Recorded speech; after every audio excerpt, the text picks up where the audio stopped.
Hello everybody, Flamin' Shark back with another video, and this is the review to my blind commentary, blind reaction to She-Ra and the Princesses of Power, Season 1, Episodes 8 to 11. So I have recorded the rest of Season 1, I have recorded the final 2 episodes as well, which will be the next set, but this was 8 to 11, and it was really spicy. Definitely She-Ra proving to, I guess you could say take another step up in the last, in these 4 episodes, but really in the last, not just 6, but I would really even count episode 7 as part of this. But like the second half of season 1 was really strong, and I really enjoyed it.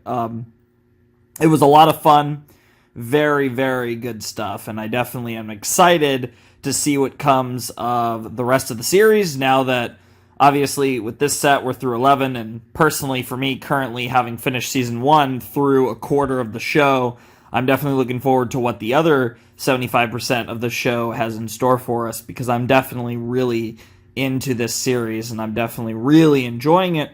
And I hope you guys are as well, because it's been a great time for me. I'm definitely having a lot of fun with She-Ra, and I'm very curious to see where it goes from here. Now, obviously, the links are down below in the description. There'll be the really big mega link, the smaller mega link, and the breach link. So yeah, that's all good there. And then obviously, if you want to support the channel, there's Patreon.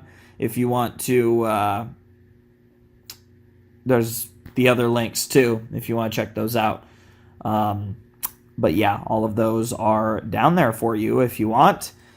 Anywho, I'm definitely a big fan of the direction that these episodes took. Episode 8 was a really fun episode that, had this awesome prom that ended with, of course, Catra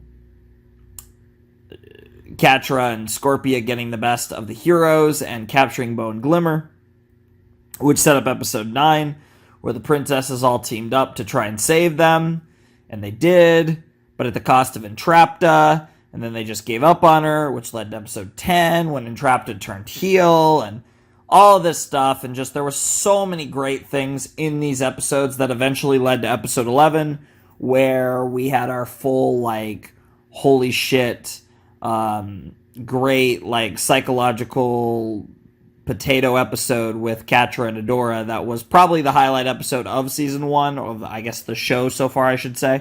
But episode 11 was something else, and it was definitely a really spicy episode that I really enjoyed, and I'm sure you guys all did too, because you guys very much wanted that episode 11 to be the end of the set. And I can definitely see why, so I think it worked out pretty well. But that was an awesome episode of She-Ra, without a doubt, and the other 3 were as well.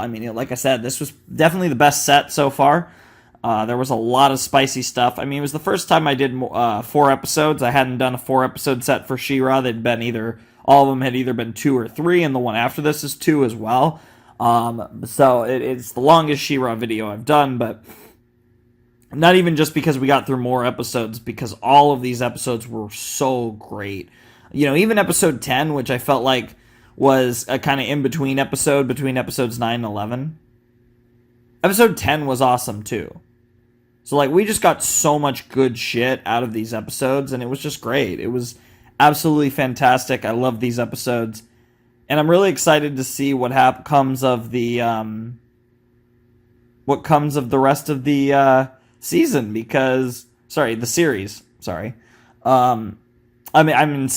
My gut always wants to say season. A lot of the times I'm trying to say series, though, because in a lot of ways, and I mentioned it at the end, around the end of episode 11, but in a lot of ways this felt like the end of the prologue, and having again already seen 12 and 13, I definitely feel like, I would say, I guess, the first season felt very much like the prologue of the series, set everything up, and now it's like, okay, it's go time. But of course, episode 11 was probably the peak storytelling moment of this season, but obviously episode 13 was more of a normal season finale for a series type episode. So they both played their role. But 11 was kind of the emotional peak of the season for me, and I imagine for all of you, or a lot of you as well. So, very saucy stuff there. But there was a lot of good stuff in this set.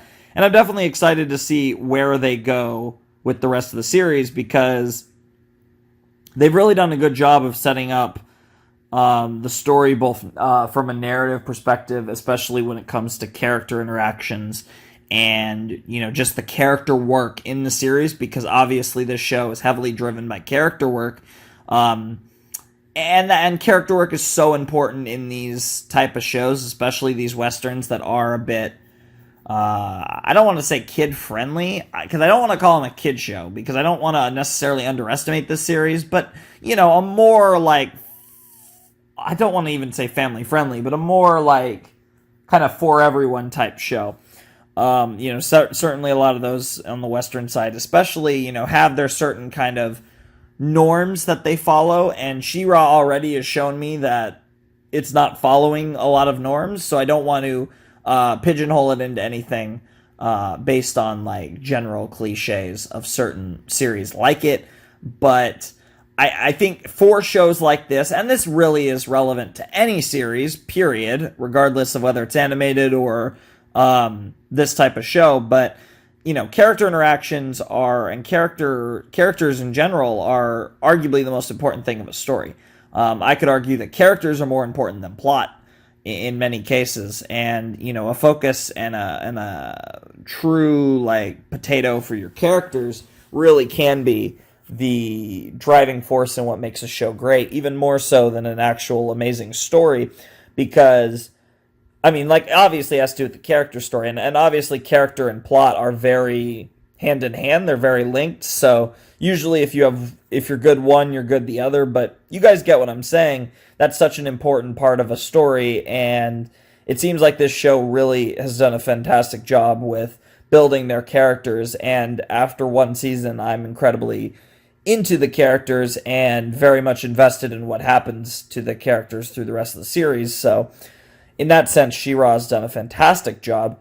And yeah, I don't really have a lot else to say. It's been a really good series so far, and we're just through a quarter of it, and a lot of people say this is the worst season, so you add that in, and there's a lot of hype for the rest of it. But not a whole lot else to say. Like I said, I definitely enjoyed the episodes. I definitely think Episode 11 was probably the best. I think 10 was actually really good, even though it was a in-between episode. And then I fucking loved 8. And 9 was super badass and full of action, but goddamn did I love 8. So my favorites were probably... God, I really liked all of these episodes. Oddly enough, because 9 was probably the episode with the most action, and that might have been my least favorite. It was still a great episode, but, like, just because the other 3 were so good. But this was easily my favorite portion of the series so far, so definitely good stuff from She-Ra. Anyways, I don't really have anything else to say, so I guess I'll cut off here. Like I said, links down below in the description to the reaction as well as my other stuff. And, yeah, Flamin' Shark signing out. Hope you guys have a wonderful, fantastical day, and I will see you next time with another video. Thanks for watching. Peace.